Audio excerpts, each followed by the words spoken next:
institutions, façonner l'intégrité de demain, résonne particulièrement fort dans un contexte où les jeunes portent l'espoir à un avenir meilleur et plus équitable pour Haïti. La corruption demeure l'un des obstacles majeurs au progrès social et économique.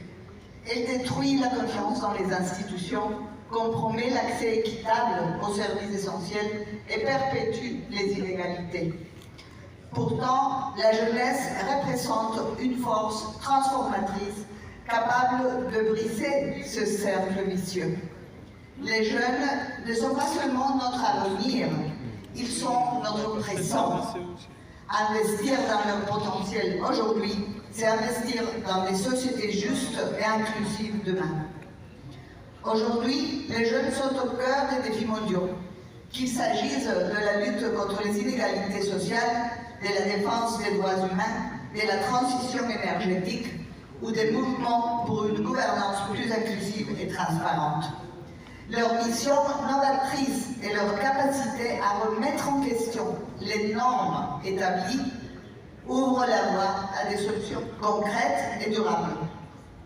En soutenant les jeunes, en leur offrant des opportunités d'apprentissage, de leadership et de participation active, nous créons les conditions nécessaires pour des sociétés où la justice, l'égalité et la durabilité ne sont pas des aspirations lointaines, mais des réalités vécues au quotidien. De même, en intégrant les jeunes dans les processus décisionnels, nous ne faisons pas que préparer l'avenir, mais nous transformons activement le présent. Leur contribution, aussi bien dans les domaines politiques et économiques que dans l'innovation sociale et la construction de la paix, est essentielle pour bâtir des sociétés plus préparées face aux crises mondiales. Il ne s'agit pas d'attendre que les jeunes soient prêts pour les responsabilités de demain, mais bien de les impliquer dès aujourd'hui, de leur permettre de prendre des décisions qui façonneront un avenir équitable et prospère pour tous. Monsieur le Président du Conseil présidentiel de transition, Mesdames et Messieurs, comme l'a si bien affirmé le secrétaire général des Nations Unies, Antonio Guterres, et je cite, « À travers tous les défis actuels, les jeunes appellent à une action audacieuse et accélérée, se solidarisant avec les plus vulnérables en concevant des solutions pour garantir la justice sociale, économique et climatique, ainsi que la paix et la prospérité pour tous. » Fin de citation. Afin d'élargir leur participation, le secrétaire général Antonio Guterres appelle les gouvernements à faire de la participation des jeunes la norme plutôt que l'exception dans les décisions et les politiques à l'échelle mondiale. En cette période de transition où la justice doit répondre aux attentes de la société haïtienne, il est essentiel de souligner que l'intégrité et l'éthique ne sont pas des simples valeurs à suivre ou des mots à prononcer. Elles constituent plutôt les piliers fondamentaux d'un véritable état de droit.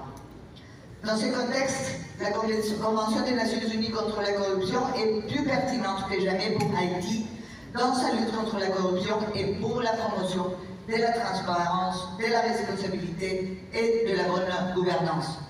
En tant que cadre juridique international les plus complets pour lutter contre la corruption, cette convention fournit aux États parties, y compris Haïti, des lignes directrices pour la prévention et la criminalisation de la corruption, la coopération internationale et la récupération des avoirs mal acquis. Il s'ensuit que la mise en œuvre rigoureuse de la Convention est essentielle pour renforcer le cadre juridique et institutionnel d'Haïti en garantissant que les lois et politiques nationales soient alignées sur les normes internationales les plus élevées.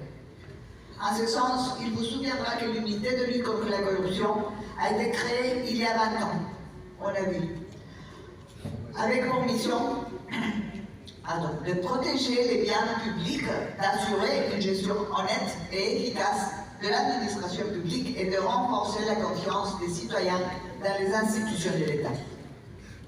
De ça, 20 ans. Afin de prévenir et lutter contre la corruption, l'ULCC a établi un cadre important à travers des initiatives telles que les renforcements du système de déclaration de patrimoine, des actions éducatives auprès de la société, des jeunes et des femmes, et tant d'autres qu'on a déjà pu voir. Je tiens spécialement à saluer les excellentes actions éducatives menées auprès des jeunes qui témoignent d'une vision reconnaissant leur rôle central dans la construction d'un état de droit. Je félicite également l'ULCC pour ses efforts et engagements continus dans l'éducation anticorruption des jeunes. Tel est le cas du concours lancé par l'ULCC en partenariat avec l'ONUDC autour de la thématique